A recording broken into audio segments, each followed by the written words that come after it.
Terima kasih Datuk Seri Speaker. Yang berhormat Tuan Robert Lau You bertanyakan soal kebun di dalam bandar. Untuk makluman ahli yang berhormat, Kementerian Pembangunan Kerajaan Tempatan KPKT melalui Jabatan Landscape Negara telah menggubal dasar kebun komuniti bandar bertujuan untuk memperkasa komuniti bandar dalam mengoptimumkan tanah atau ruang persekitaran melalui aktiviti perkebunan. Dasar ini boleh digunakan sebagai panduan untuk menggalakkan inisiatif perkebunan di kawasan perumahan. Sekiranya terdapat kumpulan komuniti yang berminat untuk membangunkan kebun komuniti ini, antara proses ataupun kaedahnya adalah seperti pertama, kena kenal pasti tapak yang sesuai. Kedua, mengemukakan permohonan kepada pihak berkuasa tempatan PBT bagi kelulusan tapak kebun komuniti bandar. Ketiga, sediakan pelan susu atau kebun komuniti bandar dan proses yang seterusnya untuk kelulusan pihak PBT. Walau bagaimanapun, terdapat 6 kawasan yang tidak boleh dimohon untuk dijadikan tapak kebun komuniti bandar, iaitu pertama, Taman Permainan Kanak-kanak. Yang kedua, Padang Kejiranan Rekreasi. Ketiga, Rizab Jalan. Keempat, Promenade. Kelima, Waterfront. Ini semua di gigi air. Dan seterusnya keenam, kawasan pemeliharaan landscape. Perkara yang kedua untuk makluman ahli yang berhormat, KPKT bersama Kementerian Pertanian dan Keterjaminan Makanan (MAFI) telah melaksanakan program kebun komuniti sebagai salah satu usaha untuk kurangkan kos perbelanjaan dapur penduduk setempat melalui aktiviti pertanian. Melalui kerjasama ini, sebahagian program perumahan rakyat PPR terpilih akan menggunakan peruntukan daripada MAFI untuk tujuan tersebut. Selain itu, terdapat juga penduduk yang mendapat bantuan daripada badan bukan kerajaan dan juga jabatan atau agensi yang berkaitan. Program kebun komuniti telah dilaksanakan di 18 buah PPR yang terpilih melalui Pejabat Sekretariat Muafakat Komuniti PSMK. PSMK yang ditubuhkan di PPR terpilih melalui dasar komuniti negara antara lain berperanan sebagai pemudah cara dan membantu penduduk berkolaborasi dengan Jabatan Pertanian Malaysia ataupun DOA dalam memastikan kebun komuniti ini dapat direalisasikan. Jadi seramai 335 peserta dari 18 PPR sebenarnya telah terlibat dalam program kebun komuniti bagi tahun 2022. Sekian, terima kasih Datuk Seri. Soalan tambahan? Silakan. Terima kasih kepada Timbalan Menteri. Satu cara untuk mengurangkan kos sara hidup ialah ini inisiatif kebun di bandar. Jawapan dari Timbalan Menteri ialah ada 18 PPR, ada ini program. Saya cadang ini program kasih meluaskan kepada semua majlis pembandaran, majlis kerajaan di seluruh negara. Dan soalan saya ialah kementerian akan memberi grant kepada majlis kerajaan tempatan untuk mengalahkan aktiviti ini di atas tanah lapang yang under the control of the kerajaan tempatan. Terima kasih. Terima kasih Datuk Speaker, terima kasih YB Senator atas sokongan yang diberikan. Kalau saya boleh petik beberapa contoh, saya bersetuju dengan pandangan YB Senator. Sebagai contoh, kalau di peringkat PBT ini, selain daripada usaha dalam soal inisiatif dana yang kita salurkan, contoh tadi 18 PPR, kalau di peringkat PBT pun mereka sebenarnya sebagai contoh, mereka juga menggalakkan melalui pertandingan ataupun anugerah. Contohnya di Sepang, kita ada anugerah kebun komuniti untuk tahun 2020. Kemudian anugerah kebun komuniti anjuran Majlis Pembandaran Ampang Jaya 2021. Dan yang seterusnya adalah pertandingan kebun komuniti anjuran Majlis Pembandaran Kajang 2022.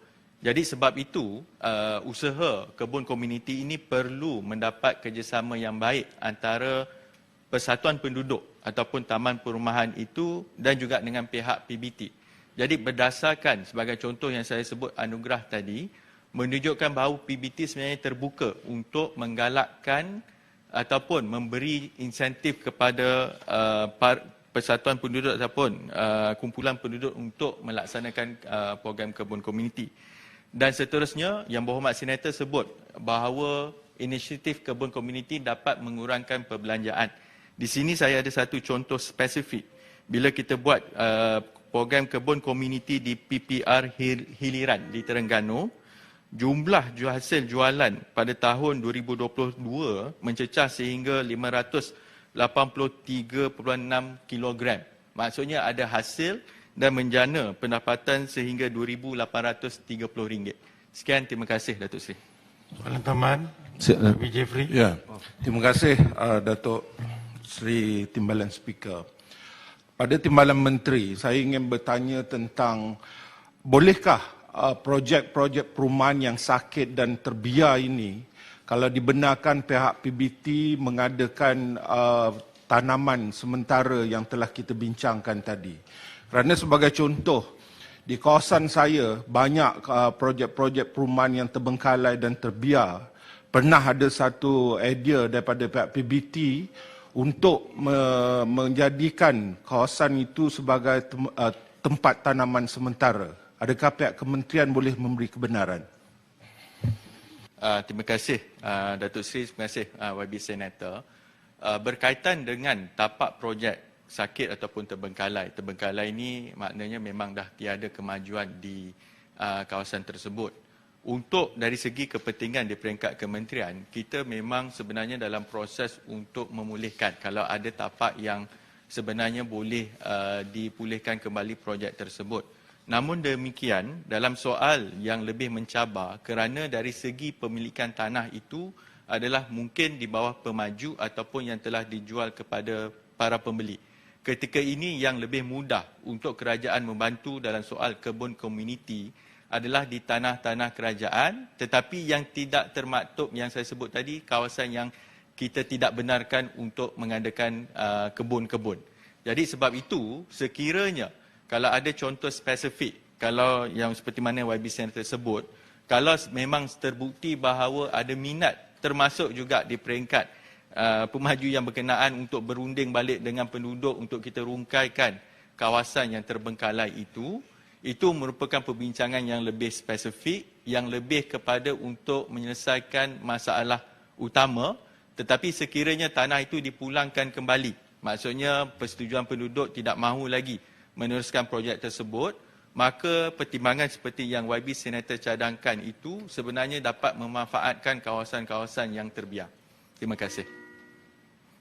Silakan. Terima kasih Datuk Seri Timbalan Ketua. Soalan saya, pada 1978, masa saya berada di Universiti Teknologi Malaysia, Ayatullah Khomeini telah mengarahkan rakyat-rakyat dia di perumahan, di mana-mana ada space yang ada kosong, termasuk tanah kerajaan, ditanam sayur-sayuran dan bahan-bahan makanan.